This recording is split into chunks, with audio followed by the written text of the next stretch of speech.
It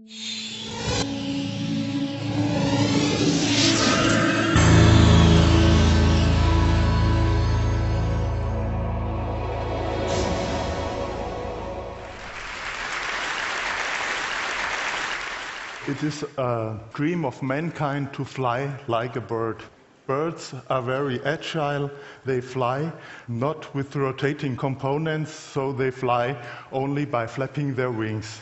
So we looked at the birds and we try to make a model that is powerful, ultra light, and it must have excellent aerodynamic qualities that would fly by its own and only by flapping its wings.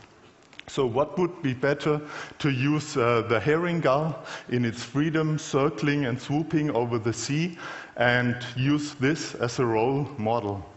So we bring a team together. There are generalists and also specialists in the field of aerodynamics, in the field of building gliders, and the task was to build an ultralight indoor flying model that is able to fly over your heads, so be careful later on.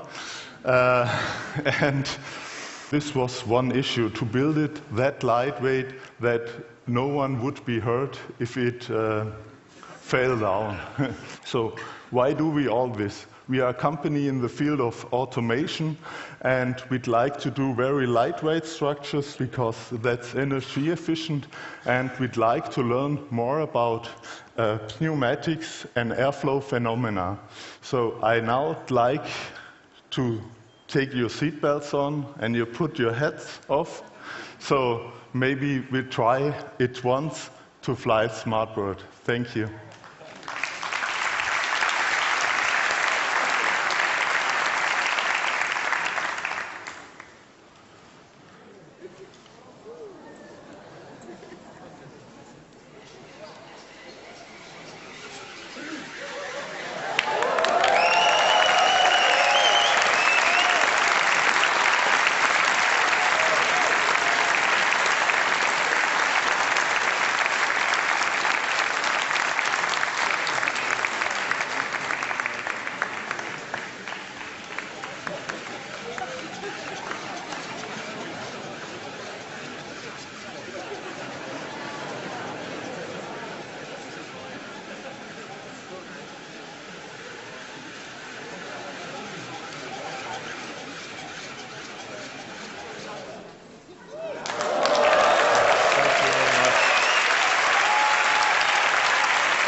So we can now look at the SmartBird.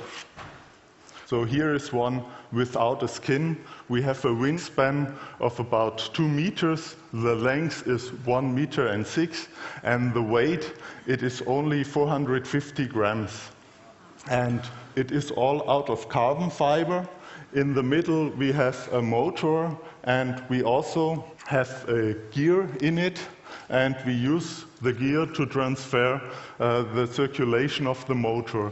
So within the motor we have 3 Hall sensors that we know exactly where the wing is. And if we now beat up and down,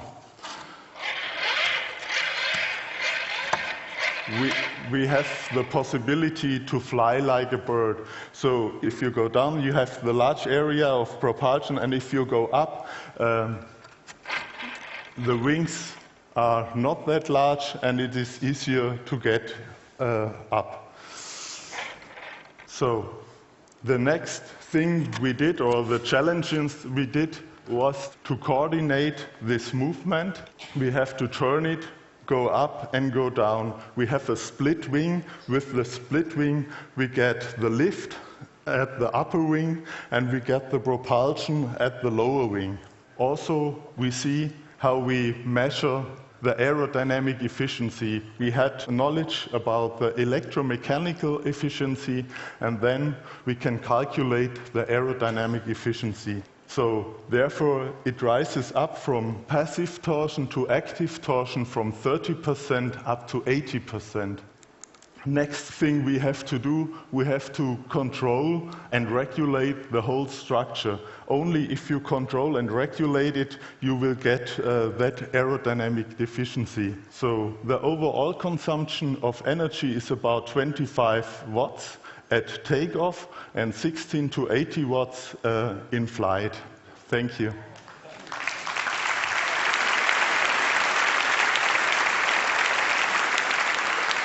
Marcos, I think that we should fly it once more. Yeah, sure. Okay?